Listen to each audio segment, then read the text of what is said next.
Hello everyone, Linda Israel here, and I have a few supplies out here on my desk because I am working on a Valentine junk journal page for a swap inside my Facebook group, Friendly Junk Journal People. So I've got a few things laid out here and I'm moving them out of the way so we can get started. So I've already pre-cut a piece of paper. This happens to be, of all things, a credit card offer that was sent to me, and what I'm going to do is cover this in paint. So I've pre-cut it to the requirements for the swap, which is 10.5 by 8.25 in height. And so when this is a page, it'll be folded in half, and then that will be the page.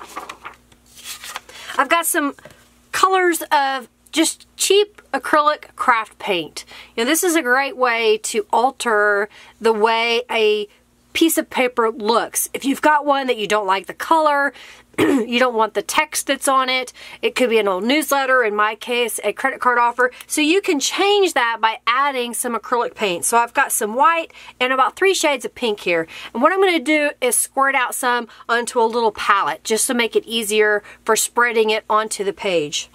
You don't need a whole lot when you're doing a page that's just one-sided, so I'm just putting a little bit of each color out, and if I do need more, I'll end up just pouring some more in.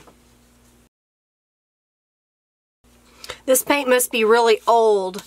I've had it for a while, I think, because it's got a really old sticker on it. I've got an old card. This just happens to be a player's card from a casino. We have quite a few of those casinos here in Oklahoma. And here's what I'm going to do. I'm just going to dip it into this paint. I'm just kind of picking up some color onto the card, and then I'm going to lightly spread it onto this page. And you want to do it in light coats so that it'll dry fast. I have a mixed medium matte that's from Ken Oliver that I picked up when I was at Canvas Court Brands, and that'll make for easy cleanup when I'm done. Well, that has a good coat of paint on it. Let me move it up so you can see a little better. And you can barely see that there was some kind of form or text under there.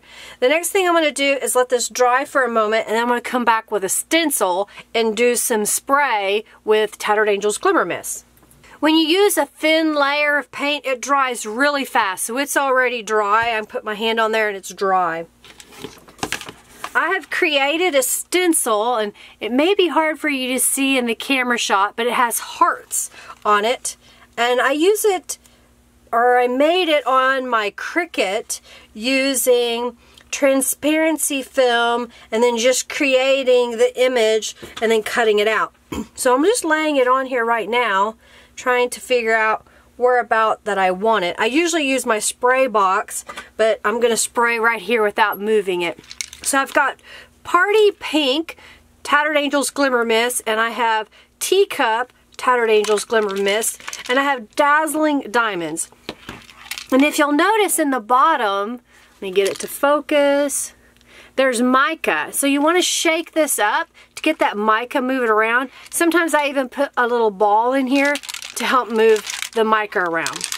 So I'm going to go in with the Party Pink first. I just got my nails done, so I'm trying to keep my fingers as clean as possible.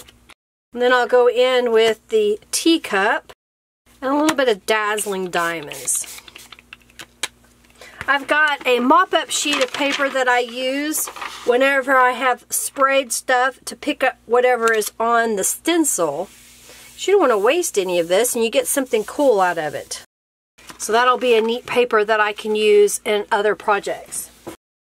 The pattern is really subtle. It may not be easily visible on the screen, but I'm going to dry this and then we'll move on. Well, this is dry enough that I'll be able to move it, so I'm going to take this off of the sheet that I have and clean up my tools, and I'll be right back. I have a page out of the Calico Collage Pink Grace journal kit, and I thought what I would do is take this page and I'm going to fussy cut out on the side here and across the top, because I want to use this as an element on the page. I have fussy cut out the two elements that I want off of this page. And the next thing I'm going to do is take some Vintage Photo Distressed Ink by Tim Holtz, and I'm going to go around the edges of this to give it a darker color. So this was the painted page that I made, and what I'm going to do is adhere down the piece that was left over from when I cut it out, and then I'm going to layer these back on top, but I'm going to use some doilies in there as well. So I'm going to adhere this down using some Aleene's tacky glue and a little bit of glue stick. I want these elements here to be a little pocket and a tuck spot, but I want to also cover up some of where I cut it out from the page. So I'm just looking at this to figure out where I want this, and I think that's what I want to do, is just have a little bit peeking out from behind. So I'm going to take this doily and just kind of cut it in a square or the triangular of the corner here so that I can use it on the page. And then I'll adhere these back down across the top, and then this will be a tuck spot.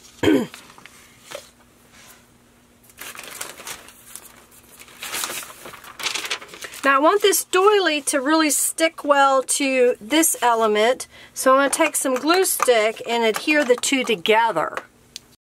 I've just got a scrap piece of paper here so I don't get a mess of glue stick all over my table. So now that's one piece.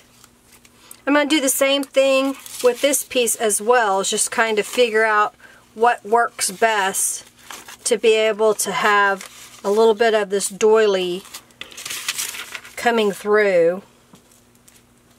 And I think that looks kind of cool like that. So I'm going to trim this off. And then I'll adhere these together.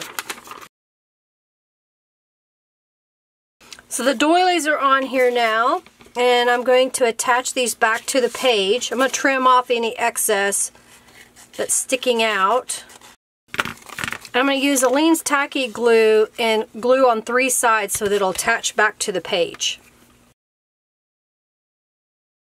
So now I've got the element that I cut apart and the doily glued back to the page. I'm now going to flip it over. Out of the Fairy Garden journal kit, I went ahead and printed these corner floral pieces, and I've already fussy cut them. And now I need to go around the edges with some distress ink, and I'll adhere these down in the corners on my page. So now I'm going to take a little bit of Aleene's tacky glue and put it on the little flaps that are part of the digital image that I folded over. And I'll glue these on both of the corners.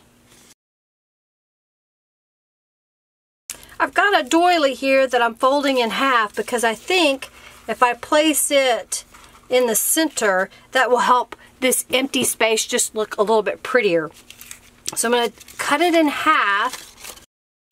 And then I'm going to take one and fold it in half, and that will show me where the center point is. And then I'll take this, and I think I'm going to go this way, and I'm going to fold it in half. So now I know where the center is of my journal page, and it'll be easier to line up this doily. And I'm going to go ahead and just glue this doily completely down to the page. So again, I'll use my glue stick and then just give a generous amount of glue stick on here. And you have to be careful with the doily because they can rip. Get my word out. So here's the foundation of my page. Next is some journaling cards and a tag that I want to put inside. I have a box that was from Victoria's Secret for some body butter, and I just love the color, and I like that it says love on it. And one of the areas was blank, and I happen to have a die that would fit in there. So I'm going to cut this box apart so I can run it through the die cutter. I have my Gemini from Crafter's Companion, and I've got my plates laid out here. So what I'll do is I'll lay this piece of paper down. And I'm going to put just a little piece of washi tape on it just so that the die doesn't move on me while I'm getting everything ready. And then I'm going to make my sandwich for the machine, which is to layer the magnet, the plastic shim, and then the other side of the plastic. With the Gemini, once you turn it on, you just stick this in and it sucks it through. I really like this, and it cuts really nice. Since I know this die is going through really thick paper, I'm going to reverse it so that I get a good cut. It's cut all the way through, so now I'm going to separate these so I can use them as my project. I've used my paper cutter to trim out the love from the packaging so I can use it on here. And I've just got a Fiskars paper trimmer here. I have some ribbon that I had in my stash, and I thought that would be kind of cute to put through the tag that I made. Prior to the video, I went through some Calico Collage digital Valentine, and I believe these are called Vintage Valentine cards, and I picked out 4 images that I like. So I've got this one, and this one, and this one, and this one. And I went ahead and backed it with some cardstock. This is printed on color laser paper, and I print with a color laser printer. And I went ahead and zigzag stitched. It may be hard to see because it's a pale pink all the way around. And then I took some other pieces that I had left over and some little notebook paper and a little pad that had decorative images on there. And so these are going to be my journaling cards to go with my page. So here is my page that I made for Valentine's Day for the swap in the Friendly Junk Journal people. As you can see, I've got the tuck spot here with the corner piece. I've added in the Calico Collage Valentine card, and then these are my pieces from the box. And you can also notice that even though I've painted this, it used to be a piece of junk mail. If you open up the inside, this is a tuck spot at the top, and I've placed the Valentine card there. And then I've got 2 more items over here that are great for journaling. And then when you go to the other side, I've got another card as well as another little notepad. I hope you enjoyed seeing my version of a Valentine junk journal page. If you did, give this video a thumbs up, share it with your friends, and of course comment below your thoughts. And keep watching. Once I get to 5,000 members on my channel here at YouTube, I will be giving away a Gemini. I'll show you the dies that are in one of them. The Gemini from Crafter's Companion, Gemini Junior. So make sure you subscribe so that I reach 5,000 viewers soon, and then I will have a video that'll show and tell what you need to do to enter to win. Thanks so much for watching. Check the link box for a description to my blog as well as to the Facebook groups. Thanks so much for watching. Bye.